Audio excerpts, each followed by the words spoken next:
Famous English प्रोव्हर्बच्या चौथ्या भागात आपणा सर्वांचं सहर्ष स्वागत. आपण शिकतोय इंग्लिश प्रोव्हर्ब्स मराठी अर्थासह. फॅमिलियारिटी ब्रीड्स कंटेम्प्ट म्हणजेच अतिपरिचयात अवज्ञा. जास्त जवळीक वाढली की अनादरच आपल्या वाट्याला येतो.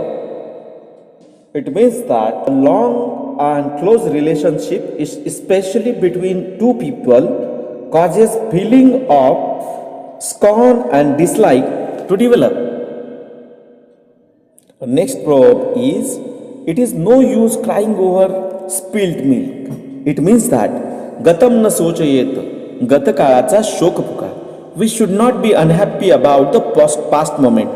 We should always think positively and we should always think about the future. No smoke without fire. याचा अर्थ असा आहे की विस्तवाशिवाय धूर नाही. म्हणजे एखाद्या अफवेमागे काहीतरी सत्य असतंच. There is always some at least some truth behind every rumour.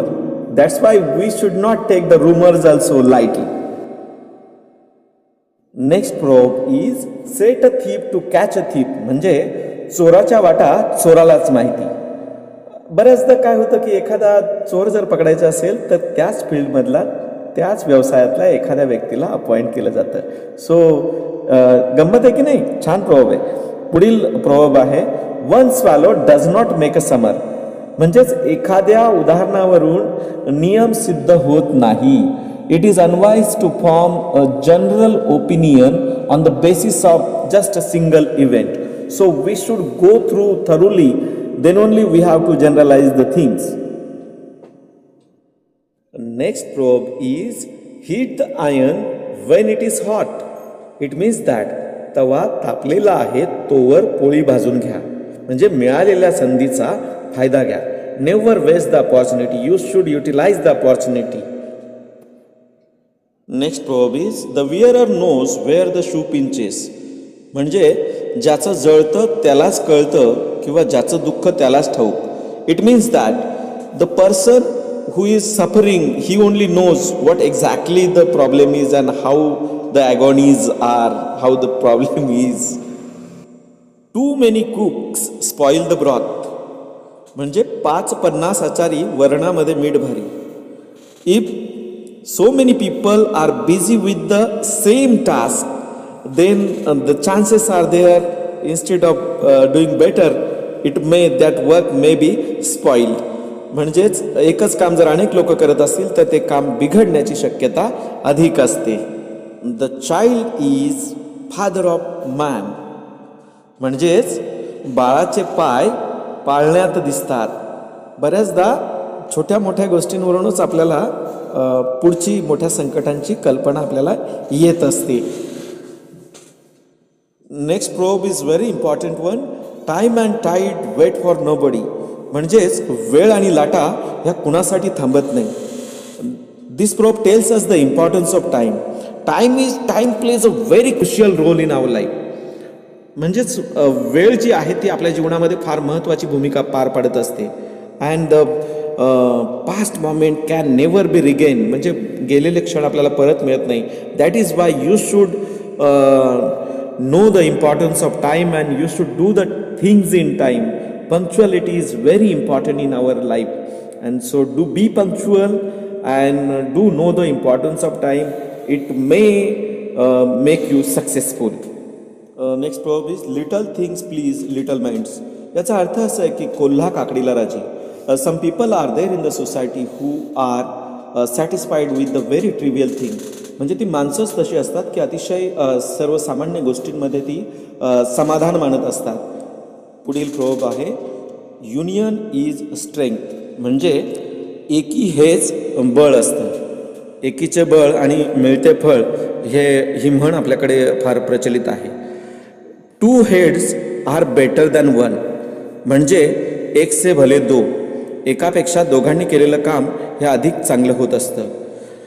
Out of sight out of mind. म्हणजेच दृष्टी आड सृष्टी. Bones for the late commerce.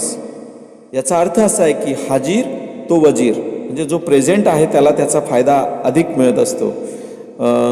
All is fair in love and war.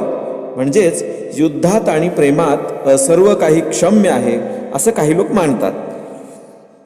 One good turn deserves अनादर, म्हणजेच उपकाराची परतफेड ही उपकारानेच करावी. Next proverb is out of frying pan into the fire, म्हणजेच आगीतून फुपाट्यात. याचा अर्थ असा आहे की एका संकटातून आपण बाहेर पडलो की दुसरं संकट वासूनच उभं असतं आणि दुसऱ्या संकटात अडकतो.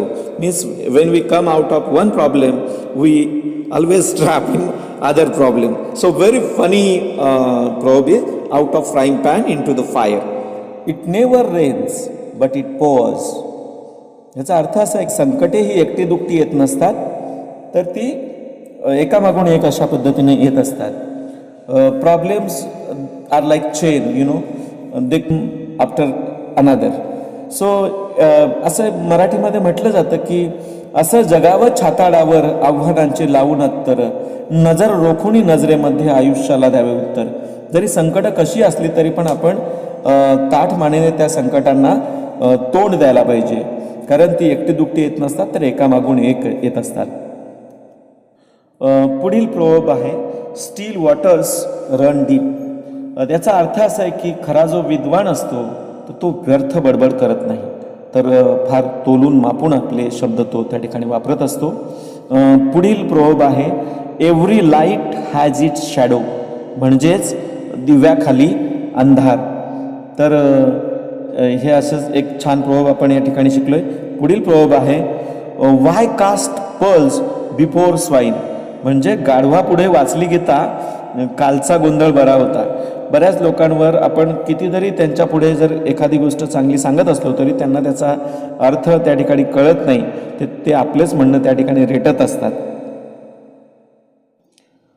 Next proverb is truth needs no evidence, म्हणजे हाताच्या कंकणाला आरसा कशाला. म्हणजेच तुम्ही जर सत्य बोलत असाल तर तुम्हाला कोणत्याही पुरावा देण्याची गरज नाही. You should always tell the truth. It tells us the importance of truth. Next proverb is haste makes waste, म्हणजेच अतिघाई संकटात नाही. Sometimes it is written on the highway that you should drive slowly. So always you should go slowly in order to reach your destination. And the last proverb of this section is where there is a will there is a way, म्हणजेच इच्छा तेथे मार्ग. असं म्हटलं जातं की अगर कोई चीज आप सच्चे दिल से मांगो तो वो चीज आपको दिलाने के लिए पूरी कायनात जुड़ जाती है. एक कवी छान पैकी म्हणतो की असे दांडगी इच्छा ज्यांची मार्ग तयांना मिळती सत्तर, नजर रोखुनी नजरेमध्ये आयुष्याला द्यावे उत्तर.